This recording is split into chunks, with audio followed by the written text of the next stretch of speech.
The launch of the Multi-Dimensional Poverty Index is bringing together top government officials, development partners, and key players in the economic sector to put forward the findings of the survey. The survey, which sampled over 56,000 households across the 36 states of the Federation and the FCT, conducted between November 2021 and February 2022, states that 65% of poor Nigerians, representing 86 million people, live in the north, while 35%, nearly 47 million, live in the south. While the monetary measurement of poverty makes use of consumption expenditure as a means of determining the level of poverty, the MPI approach uses deprivation in basic amenities as a means of determining the level of poverty. At the Ministry of Finance, Budget and National Planning, we will continue to play our oversight role as the government's institution tasked with policy and project designs, as well as the monitoring and evaluation of projects. In this context, the MPI will be used to systematically track progress against the Sustainable Development Goal 1. The measure used to calculate the figure was based on the Multi-Dimensional Poverty Index, MPI, and contains 5 components: health, living standard, education, security, and underemployment. While the report identifies Sokoto State as having the most poverty levels across states with 91%, and Ondo with the lowest at 27%, children, women, and persons living with disabilities are worst hit. The figures come with concerns from development partners. We need to understand poverty as a phenomenon that is affecting children in different ways, whether it is monetary or multidimensional. However, the federal government says more investments will be made to change the narrative. This is a report that pinpoints the level of deprivations and its intensity that confronts our citizens, all of them.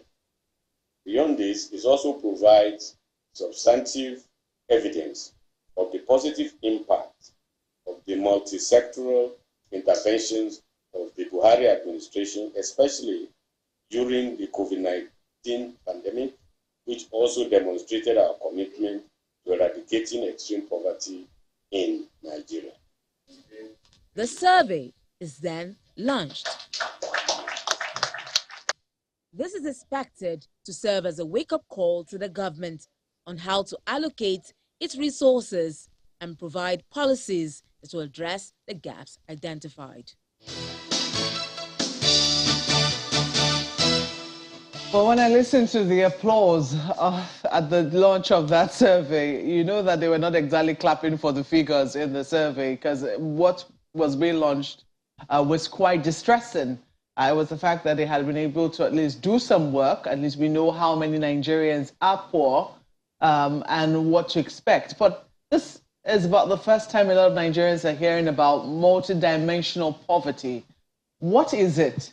And how did we arrive at the figures this morning?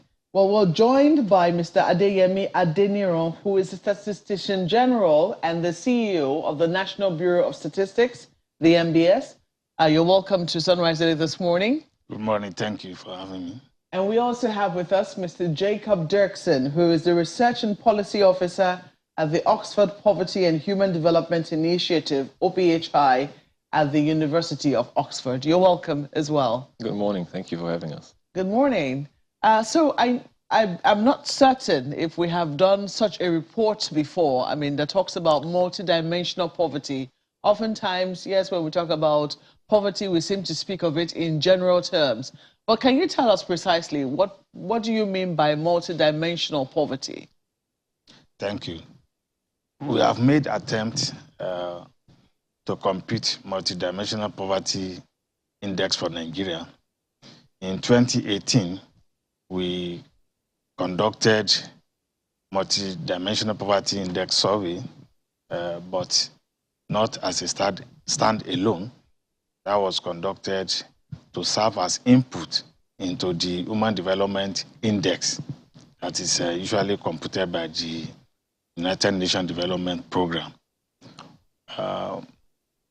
The 2022 round of the MPI is a standalone that have data at national, state, and senatorial district level. What MPI does is to shift away from the monetary approach to compute poverty, to look at deprivations that household and individual within the household suffer that lead them into poverty. So we look at 4 dimensions of deprivations: the health, education, living standard, and works and shock. So these are the 4 dimensions that we ask people within the household whether they are deprived or not deprived in those 4 dimensions. From these Health, 4 dimensions, living standards, health, education, living standard, and works and shock. Work in terms of employment, unemployed, unemployment, and shock, security shock. Security shocks. Security okay. shocks. Okay. So these are the 4 dimensions that we look at. And we have about 15 indicators across these 4 dimensions. For how long did this survey go on? Because some people might say that depending on when it started, it's possible that maybe some of the data might have changed. So we started November 2021. That's the actual data collection, and end by February 2022. The planning started during the lockdown of COVID-19 with our key stakeholders. We started the discussion and the planning, but when the lockdown was eased, so we started the training at the headquarters and at the state level. Then the actual data collection started in November 2021, and then we ended it by February 2022 for about 45 days thereabouts. Well, 133 million Nigerians, that is certainly not a pretty figure. We know that in 2019, the Buhari administration did commit to lifting 100 million Nigerians out of poverty over the next 10 years. I think also containing the executive summary of this report, they already did the math that if you're going to do that, you need to be lifting at least 10 million people out of poverty every year. So for you, when, you know, this, because I know you did collaborate with the NBS on this one, when you saw these figures coming in, 133 million Nigerians, what did that spell for you? So no matter what the number is, launching any poverty report, seeing any poverty numbers is always a sad thing. So no matter what the final figure is, it's always shocking. It's always a call for action.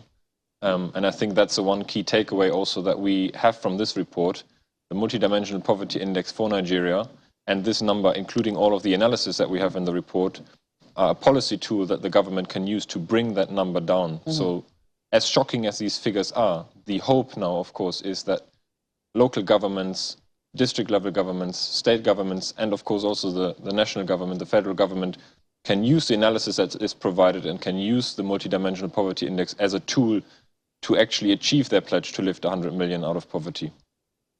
I know that poverty indexes have always been somewhat a bit controversial, even within the world of development. There are those who argue that what will be considered poverty, you know, in some areas might not be considered poverty in some other areas, and there have always been some controversy over what index should be used. How are you able to arrive at a general index suitable to all parts of Nigeria? So the Statistician General might be able to more fully comment on this, but we've done a lot of conversations with stakeholders across the country. We had a validation workshop just a few months ago here in Abuja, where the state statisticians and representatives from all states came together. They looked at what we have done and they provided their inputs, and at the end they all validated that this index and these numbers are something that they can take away as figure that they also want to use at the state level. We know that some governors and some states are very eager actually to use what the great effort that NBS and other colleagues here have brought us in this report and make use of it for local and state level policy making. You're right, it's always a compromise at a national level, but in order to have one tool that can drive policy from the national down to the local government level, a lot of effort has really gone into seeking the views of stakeholders and make sure that, you know, the deprivation indicators that are incorporated in this measure really speak to realities across the country. It's a good thing to know that, you know, the statisticians at the state levels are also quite involved and they are aware of what it is that you have been able to come up with. I'm looking at, you know, these figures and, you know, I hope it's not a thing of something that's going to cause controversy, because sometimes when resources, scarce resources are about to be allocated, because from what we have heard now, this is going to be part of the, well, I say the basis for allocation of resources in terms of dealing with the issues. Do you think that any problems could come from there? Maybe some people will, I do not know. Do you see any problems arising out of that particular solution, which should be the natural thing, but which we know oftentimes when politics is involved, it's no longer so straightforward? Yeah. I don't foresee problem in the application of the result of MPI in resource allocation because it is, as we said, it's a policy tool that we expect both the federal government and the state government to use in the allocation of resources and to come up with programs that will help lifting people out of poverty at the state level in particular. When we talk about education, so what the result from the education sector is saying is that the Ministry of Education at the state level need to take the result, and this has been disaggregated up to senatorial district level and the local government within the senatorial district. So they can take the result and say, at this particular area of the state, what we need to address if we want to lift people out of poverty is education. In another senatorial district, it could be health, that rather than building schools that is not putting people in poverty at that particular senatorial district, it is issue of health.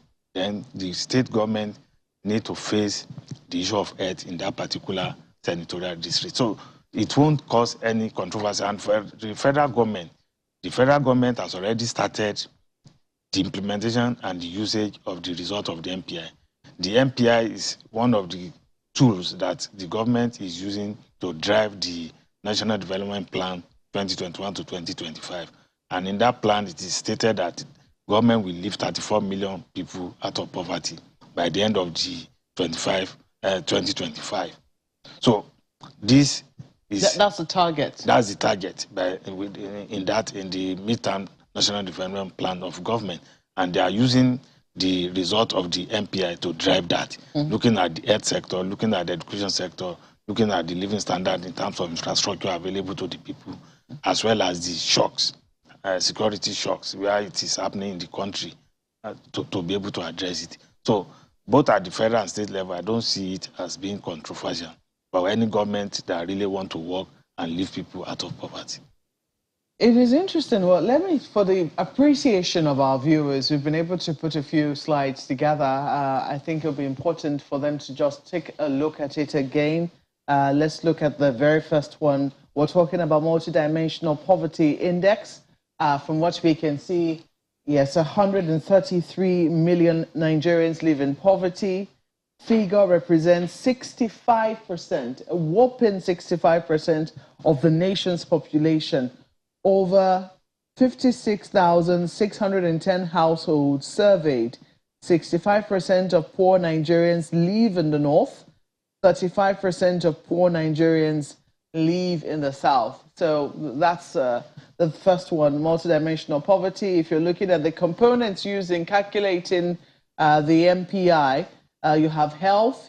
Well, the MBS chief just emphasized that health, living standards, education, security, and underemployment. Those are some of the components used in calculating the MPI. You also see that Sokoto has the highest poverty rate at 91%. Ondo has lowest poverty rate at 27%. Children, women, and people living with disabilities are most affected.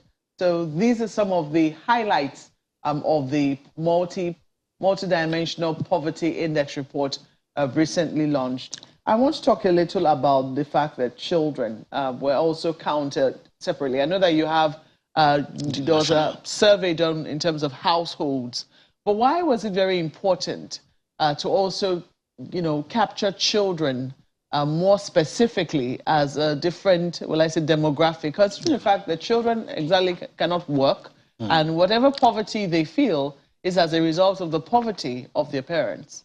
Do you have an answer for that, Jacob? So the Nigeria MPI 2022 comes with a linked child MPI, so multidimensional poverty index exclusively for children.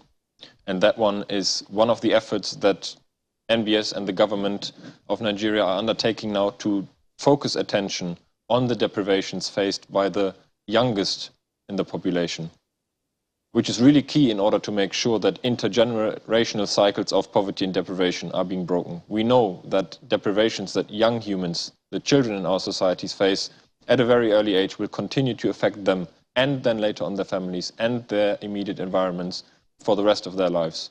So focusing on the deprivations that these youngest Nigerians face is again something that provides us with a great tool to make sure that we can target the deprivations they are most affected by in order to prevent this continuation of deprivation across generations and across the life cycle. Well, it's interesting to note that the let's say, promise of the pledge of the president to lift 100 million Nigerians out of poverty came in 2019. That was pre-COVID. Yeah. At that time, we did not realize that, a pandemic such as COVID was going to come. But then eventually it came. And I think that part of the reason why you started this was to perhaps also see the effect of COVID on, poverty levels that were already high pre-COVID. So how much would you say, it might be difficult to estimate now, but how much of an effect would you say that COVID has had on the poverty levels of families within Nigeria? So there are many factors that have affected the household in Nigeria after the 2018-2019 Nigerian Living Standard Survey, which we use monetary approach to estimate poverty, as at that time, when we have 82.9 million Nigerians, which represent 40.1% of the total population, as at that time. And that was 2018-2019. The result was actually released during the COVID period in 2020. So thereafter, the pandemic came. After that, we have issue of insecurity in the north, extended to northwest, which also affect the life of people leaving their home, not able to work in the farm. After that, the issue of banditry came, when people cannot go to farm again. So it's not only COVID that have actually affected the Nigerian households and their citizens from 2019, 2018, up to the time that we release this result. So the pandemic lockdown is there, and this thing has a long-term effect. It's not something that you can see immediately, but it's a sporadic event that extends more than even the period that the things are happening. The issue of banditry, when people cannot go to farm, is up to now affecting our inflation, when the food inflation is the most critical one that is pushing our inflation to go up. So those effects are still there. So the COVID-19 pandemic cannot, no doubt, has effect on what we are seeing in the figures that we have for the MPI result. Looking at the breakdown, I mean, I'm a little concerned that Sokoto has as high a figure as it has. 90%, 91% I mean, that's almost the entire state. Do we have an idea why it has been as badly affected as it has? So I think the government in Sokoto State have been trying to address this issue, not only now. If you look at most of the figures released either by Nigerian Demographic and Health Survey, NDHS, as well as some of the surveys, other surveys that we do in MBS, the pattern has always been the same for Sokoto State. The 2018-2019 poverty figure that we released, which use monetary approach, consumption expenditure approach, Sokoto State is the #1.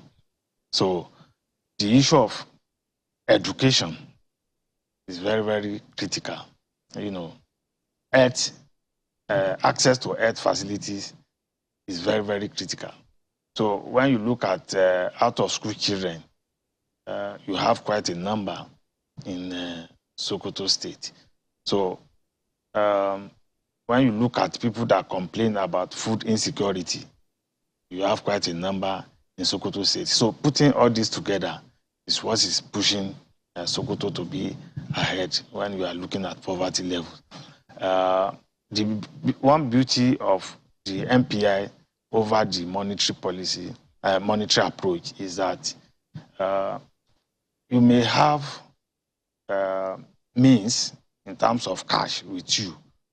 And if you look expenditure, if you use expenditure approach, which measure how much is available to the household to consume items, you may see some household that you say they are not in poverty because they have money. But when you have money and you are suffering from health, you cannot access health facility. As far as health sector is concerned, you are in poverty in that area, even though you have money in your pocket. And we have an analogy that no matter how rich you are, if an individual member of the household is suffering from something like cancer, that household will definitely, in the long term, may go into poverty. Indeed. So that's why we need to look at all other aspects of what is bringing people into poverty, apart from monetary aspects. So that is what takes Sokoto to be #1. Well, let's quickly take this conversation to Lagos. I know you wanted to talk about a few more states and what you found there, but I'm sure that my colleagues will also have more questions in that direction. Ayo and Bukola. Well, most certainly, that's where I would want to start, Markwe. Thank you. So, Mr. Adeniro, speaking specifically to states and referencing a question Markwe asked earlier about what the president said when he said we should be able to take 100 million Nigerians out of poverty over 10 years. Well, you have already mentioned that he probably didn't factor in COVID-19, which happened a year after or thereabout. But looking at that, the natural question that came to my mind was, I mean, it's only natural to expect that states will collaborate with the federal government in ensuring that the poverty figures go down. Having these records now from all of the things that you have seen, yes, you mentioned that Sokoto State is trying, but I'm wondering how significant that trying was to the effect that we have the kind of figures that we have now, because there are many who will be wondering exactly what the states are doing. If it's the federal government, you are a federal government agency that is having to embark on such an exercise. Meanwhile, all of these issues are happening in the states. What could the states have done to ensure that we don't get to these kind of very scary and intimidating figures? All right. So, thank you, Ayo. First, let me say that the process of coming up with the multidimensional poverty report that was launched yesterday is a process that involved multi-stakeholders. We have the MDAs from federal government that partner with MBS. We have development partners that are working in Nigeria that work with us to come up with the process of the survey as well as the result. And more importantly, we have the State Bureau of Statistics also involved in the planning, implementation, and monitoring of the survey. Just as Jacob just said, about a month or so ago, we had the validation of the result with the all the state surgeon generals in attendance. So it's not like federal government commissioned the survey, the state are not involved. So the state government, represented by the State Bureau of Statistics, are part and parcel of the process of the MPI.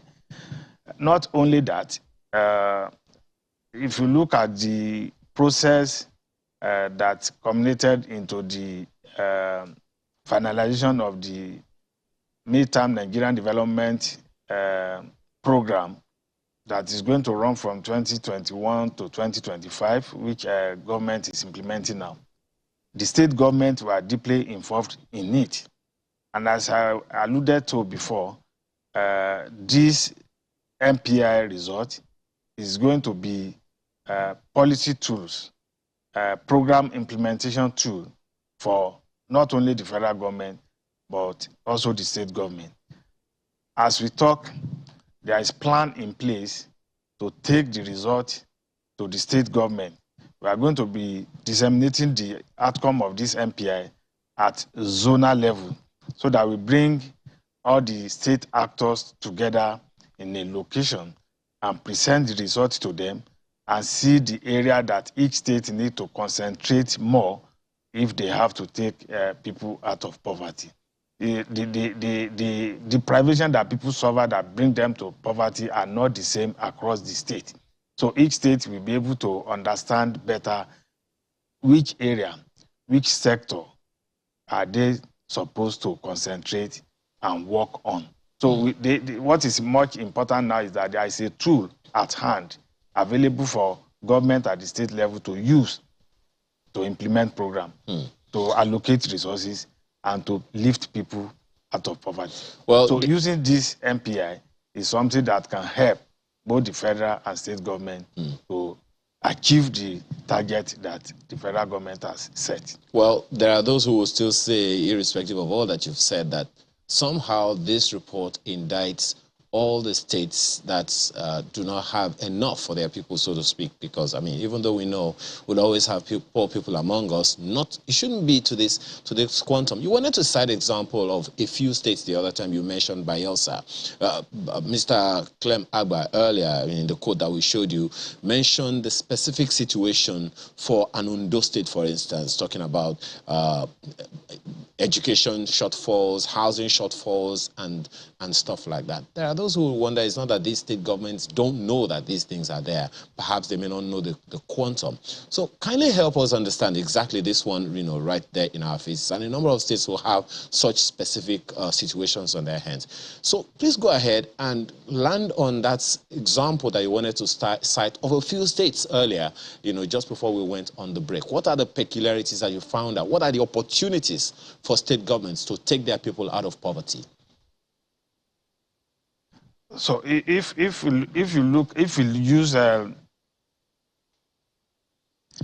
use monetary approach of computation of poverty, a state like Bayelsa may not come second because if you look at the amount of cash maybe available to the state government or available to the citizens in that state, they may not likely be in that position.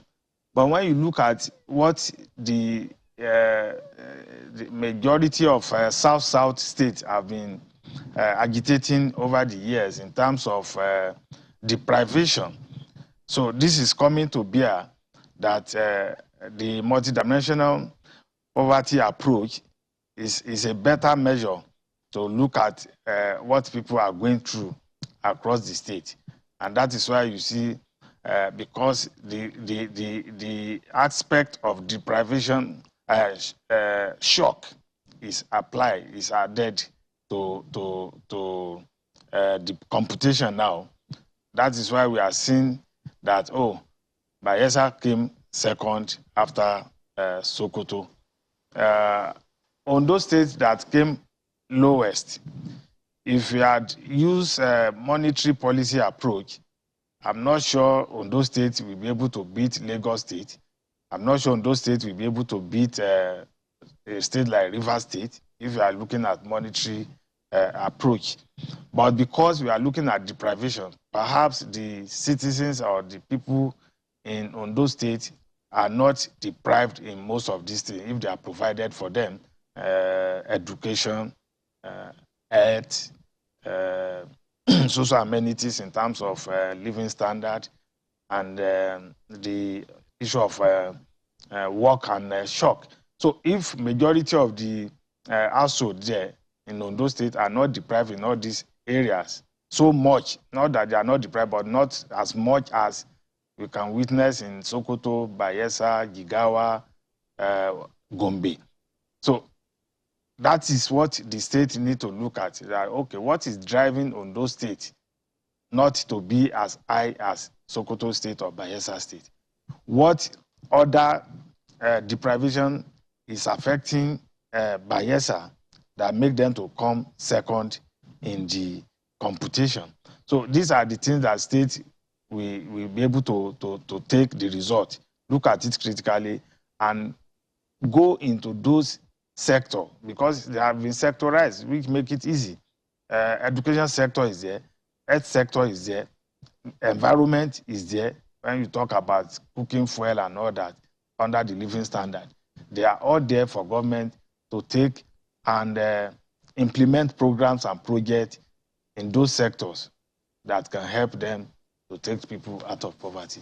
I think that is what is in there for us, that the government at various levels will interact with the data, take the data and use it to implement program and project.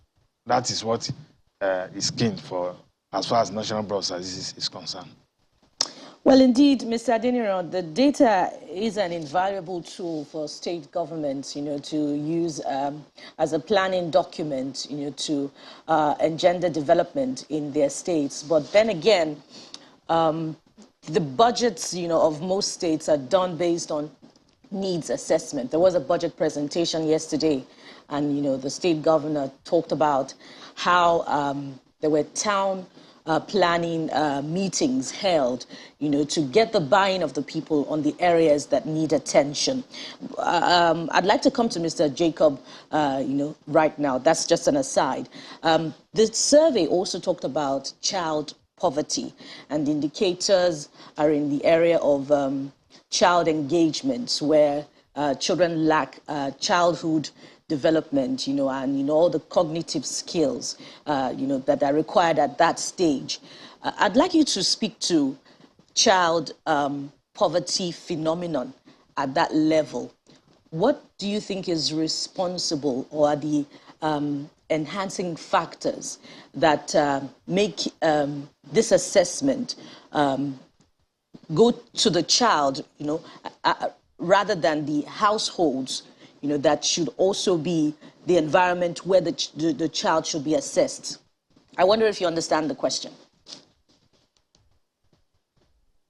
Yeah, good morning to Lagos. I think one important aspect to highlight about both the Nigeria Multidimensional Poverty Index and also about the linked Child Multidimensional Poverty Index that you just mentioned is that we do indeed use factors that affect everyone in the household equally in order to identify deprivations. So for the child poverty measure that is linked to the Nigeria MPI, we're not ignoring all the factors that my Oga, the statistician general, has just mentioned as well, that affect many people across the household, including adults and children.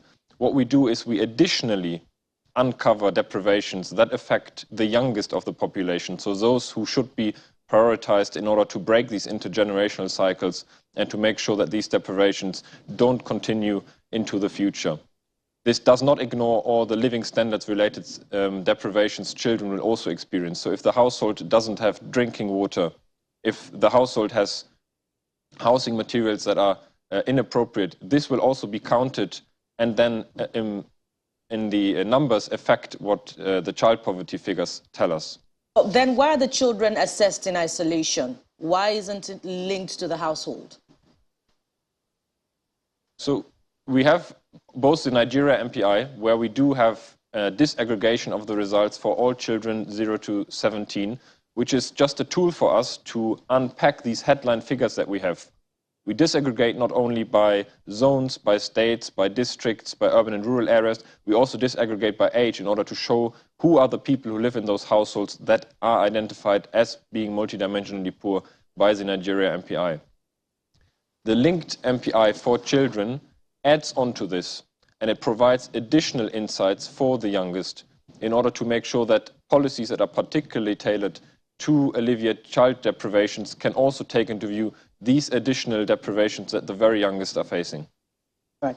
Mr. Adeniro, you were explaining, the point about multidimensional poverty earlier on, and you said something about even if one has a lot of money in the pocket and the health facilities are not available within the environment, then again the individual is not able to access health care.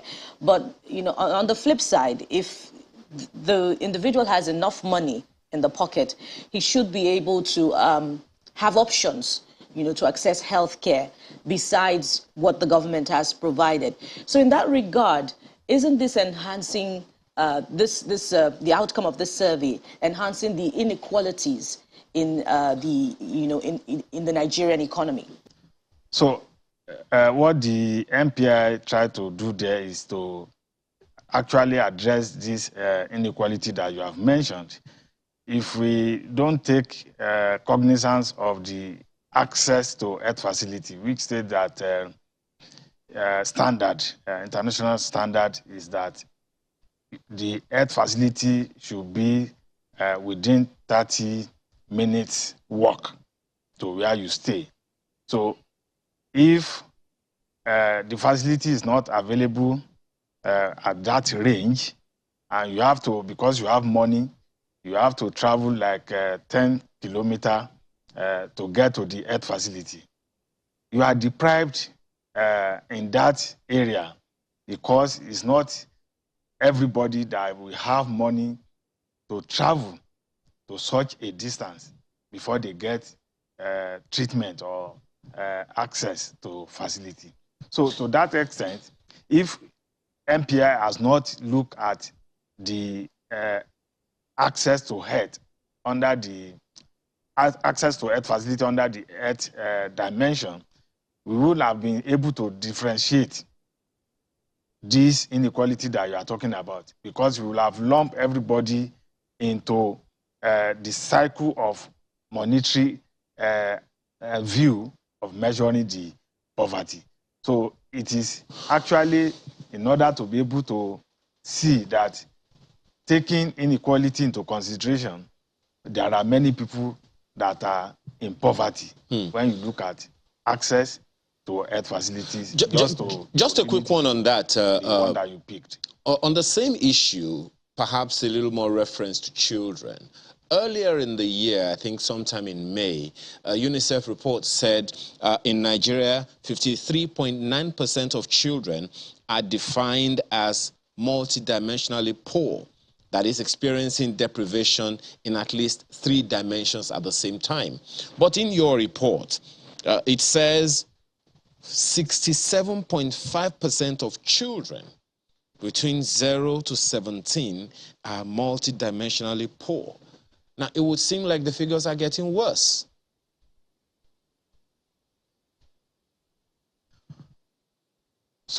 So the difference here is that just as the question that was asked before, that the children, are they not belonging to a particular household? So the national MPI,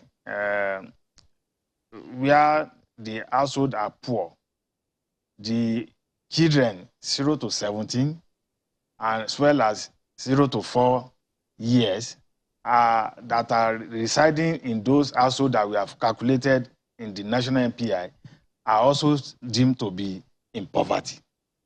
It is in addition to that we now take child survival and development as a separate dimension for the children. so that those children that are not covered in the national MPI households can be looked into deep down and also capture them and add them to the figure that we have in the national MPI. For instance, in the national MPI, the issue of breastfeeding is not considered as either a dimension or as an indicator. But under the child MPI, we are looking at breastfeeding, exclusive breastfeeding. We know it's a critical factor for children, especially those aged 0 to under the age of 5 years. So that is considered. Where the child is lagging or lacking breastfeeding, adequate breastfeeding, we classify that child in that household as being in poverty. We also look at playground in terms of looking at educational development of the child. Playground where children can play with toy, with something that they can develop their brain at that tender age. So if it is not available to them, that particular child is deprived in that area. So we have other immunization. Immunization coverage is not in the national MPI, both dimension and indicator. But for the child MPI, immunization is added so that we'll be able to capture more indicators, more targets for targets directly towards the children. And these children that are now classified as being in poverty under this child MPI are now added to the national MPI, and that is why we have that number increasing to that level. Well, I do know that this is supposed to be a discussion stimulant. I imagine that part of the reason why this report has been published is also so that Nigerians can have these discussions around the issues of poverty, and especially now that we are in an electoral season, that perhaps they will take to task those who seek to govern them at the different levels, what they intend to do about these figures and ensure that they come down. We'll see how that conversation goes in the following days. But gentlemen, we have to thank you both for coming on Sunrise Early this morning and for being bold enough to be able to put this report together. So thank you so much for coming on Sunrise Early this morning. Mr. Adeyemi Adeniran is the Statistician General and the CEO of the National Bureau of Statistics. And Mr. Jacob Dirksen is a Research and Policy Officer, Oxford Poverty and Human Development Initiative, that's the OPHI, at the University of Oxford. Gentlemen, thank you once again for coming on Sunrise Early this morning. Thank you.